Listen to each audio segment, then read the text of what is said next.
Hello, നല്ല അടിപൊളി ചെമ്മീൻ കറി കണ്ടാലോ? അപ്പോൾ അതാ ചട്ടി വെച്ചിട്ടുണ്ട്. അതിലേക്ക് ഒരു 2-3 ടേബിൾ സ്പൂൺ വെളിച്ചെണ്ണ വെച്ച് കൊടുക്കുക. ഒരു ചെറിയ സൈസുള്ള ഉള്ളി ഞാൻ നീളത്തിൽ അരിഞ്ഞ് വെച്ചതാണ്. ചെറിയ ഉള്ളിയാണെങ്കിൽ കുറച്ചും കൂടെ ടേസ്റ്റ് ആയിരിക്കും കേട്ടോ. ചെറുതായിട്ടൊന്ന് വാടുന്ന വരെ വെയിറ്റ് ചെയ്യുക. അതിന് ശേഷം അത് ഒരു 1/2 ടേബിൾ സ്പൂൺ ഇഞ്ചി വെളുത്തുള്ളി പേസ്റ്റും കൂടെ ചേർത്ത് കൊടുത്തിട്ടുണ്ട്.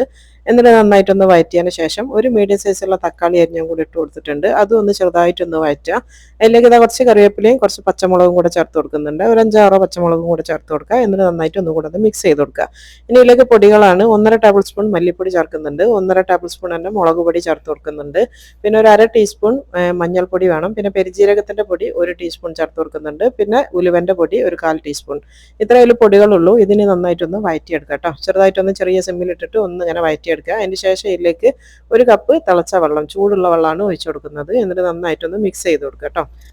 ഇനി ഇതിലേക്ക് ഞാൻ ചെറിയൊരു നെല്ലിക്കാൽപ്പത്തിലുള്ള പുളി ഞാൻ പിഴിഞ്ഞ് വെച്ചതാണ്. ഒരു 3/4 കപ്പ് വെള്ളത്തിൽ പിഴിഞ്ഞെടുത്തതാണ് കേട്ടോ. അതും കൂടെ ഒഴിച്ചു കൊടുക്കുക. എന്നിട്ട് ഇത് ആവശ്യത്തിന് ഉപ്പ് ചേർത്ത് കൊടുക്കുക. ഒരു 1/2 ടീസ്പൂണോളം ഉപ്പും കൂടെ ചേർത്ത് കൊടുത്തിട്ടുണ്ട്. എന്നിട്ട് മിക്സ് ചെയ്തിട്ട് നന്നായിട്ടൊന്ന് വരട്ടെ. തിളച്ച് കഴിഞ്ഞാൽ ഇതാ ഇതിലേക്ക് ചെമ്മീൻ ഇട്ട് കൊടുക്കുക. ഒരു 150 ഗ്രാം ഉണ്ടാവും കേട്ടോ ഈ ഒരു ചെമ്മീൻ എന്ന് പറയുന്നത്. അതും കൂടെ ചേർത്ത് കൊടുത്തിട്ട് നന്നായിട്ടൊന്ന് ഇളക്കി മിക്സ് ആക്കി കൊടുക്കുക. എന്നിട്ട് ഒരു 2-3 മിനിറ്റ് നേരം അടച്ച് വെച്ചിട്ട് ചെറിയ തീയിൽ വേവിക്കുക. ഒരു 2-3 മിനിറ്റ് ആയിട്ടുണ്ട്. ഇപ്പോൾ ദാ ഞാൻ മൂടി തുറന്നതിന് ശേഷം ഇതിലേക്ക് 1 കപ്പ് നല്ല കട്ടിയുള്ള തേങ്ങാപ്പാലാണ് ഒഴിച്ചു കൊടുക്കുന്നത്. തേങ്ങാപ്പാൽ ഒഴിച്ച് കഴിഞ്ഞാൽ പിന്നെ അധികം നേരം ഇട്ടിട്ട് തിളപ്പിക്കേണ്ടിയില്ല. ജസ്റ്റ് ഒന്ന് മിക്സ് ചെയ്ത് കൊടുക്കുക.